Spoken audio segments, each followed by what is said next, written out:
I'm very much excited about partnering and working with everyone on the city council and our city staff to help move the policies and the things that they want to see happen in our city forward. And this is just a great opportunity to be able to help lead in a pivotal point in time for this community. Thank you. Raymond Lee received 12 votes unanimous, and the sun came out at that confirmation at the moment. It's a very good metaphor and a very good beginning as we move forward to this moment with that. On December 10th, Portland City Council confirmed 41-year-old Raymond Lee as the new permanent city administrator. Lee is the outgoing city manager of Greeley, Colorado, population 115,000. Prior to that, Lee held executive positions in Dallas, Texas, and Amarillo, Texas. Lee starts in Portland on December 29th. His salary will be $370,000. Lee takes over at a time of change and challenges in the Rose City, succeeding the outgoing interim city administrator, Michael Jordan. In 2024, Jordan agreed to stay with the city to help lead the transition to Portland's new form of government. He previously headed the city's budget office and held other executive roles in the city and the state. Michael Jordan, welcome back to Eye on Northwest Politics. Thanks, Ken. Good to be here. Now that you don't have to run the city of Portland anymore, what are you going to do now?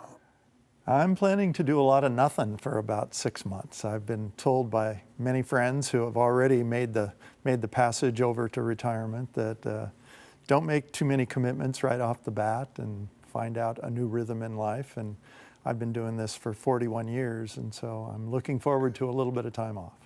Did you have any input hiring Raymond Lee as the new city administrator? Well, I was on the final panel with the mayor, and so obviously maybe some advice, but ultimately the mayor's decision. And there were other panels, obviously. The council had input and other leadership at the city, and so I was one of many who gave the mayor some input. Well, he comes from a city manager position in Greeley, Colorado, which is about 6 times smaller than the city of Portland. Were there any concerns about the scale of what he's being asked to do here in Portland? I don't have any concerns about that. Being a city manager in a city of 100,000 plus is a big and complicated job, and Greeley is a full-service city, so he has exposure to all the different issues that we have here in Portland. Maybe not at the same scale, but certainly similar issues across the full gamut of services that are provided by cities.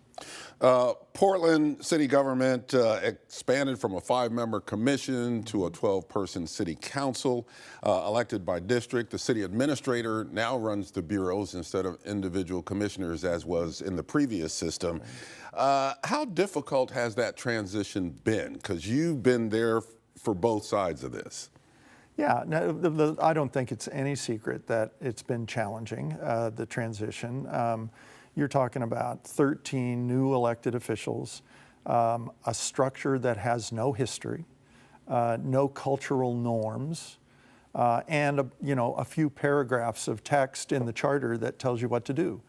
And so working out all of the kind of day-to-day rhythms and processes so that the administration, the mayor, and the council can work together to try and move either legislation or policy or service delivery changes or a big budget forward.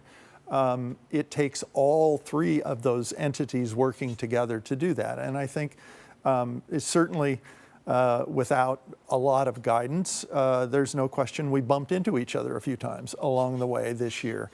I think in the last half of this year, it's gotten a lot better. And I think people are starting to understand that, running the city is a team sport, and we all have to kind of pull in the same direction if we're going to be effective.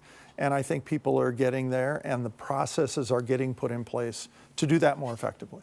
You used the sports analogy there. Did you ever find yourself having to play referee between the mayor, the council, and the people who are running the bureaus? Yeah, part of the job, interestingly enough, in the best of times, is a striped shirt and whistle job. So, yeah, there's no question you end up doing that. And that really is part of the gig. And sometimes it's between parts of the administration. Sometimes it's between mayor and council. Sometimes it's between the leadership of the entire city and perhaps a counselor. in trying to move a piece of legislation from their idea to something that the council can deliberate on effectively and then implement effectively afterwards. So yeah, there's some refereeing that goes on. What do you think Mr. Lee's biggest challenge will be making the transition from Greeley to Portland? We are different cities. Definitely a different city. A little bit of scale issues, but really mostly it's getting to know the city. You mentioned Portland is a different place. Even among cities the same size as Portland. Portland has its own character, its own personality. And so getting to know that will be a big part of the early months, I'm sure. He mentioned in his confirmation hearing that he wanted to spend a sizable amount of his energy and time getting out into the community. I think that's absolutely the right thing for him to do, to get a sense and a feel for the Portland culture, the Portland community. And as you well know, Portland is multiple communities and multiple personalities. And so getting out and understanding different neighborhoods and what's going on, it's much different in the West Hills than it is east of 82nd. And so understanding those dynamics will be really important for him. I've advised him just informally to, you know, make sure that you're carving out a substantial amount of your time and energy in the first 6 months to a get to know you time. And that's internally too with the city. You know, the tyranny of the now at City Hall is just overwhelming and can take up every second of every day, just taking the incoming every day. So really carve out time and get to know the place, and I think that'll be a big priority.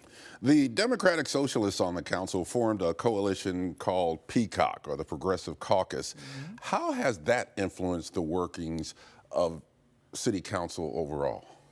The forming of essentially a coalition. Sure, I don't think it's unusual for there to be caucuses on city councils, and the larger the city council, the more the opportunity, if you will, for groups of councilors to come together around common agenda items. While I think that is something to be considered by other councilors and the mayor, it hasn't really affected the administration at all. We try to be responsive to all the council, no matter what their agenda might be. And ultimately, of course, it takes 7 votes, and we're responsive to 7 votes on the council. Right, and the Peacock, the coalition is 6.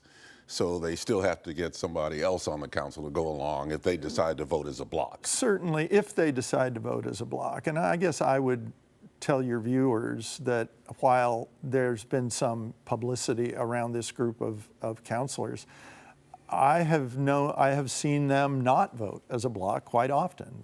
They express their independence as legislators just like the rest do. And so while they may come together on certain issues, they also are independent legislators. They represent their own district's interest. They're not all from the same district. And so it isn't a solid block that votes the same way all the time.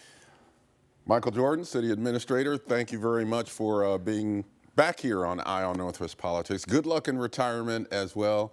And stay in touch and let us know what you end up doing, if anything. Well, Ken, it's been a pleasure to be on your show multiple times. You do a great job, and it's just been fun, and I've looked forward to it every time. Thank you very much. You bet. We'll be right back.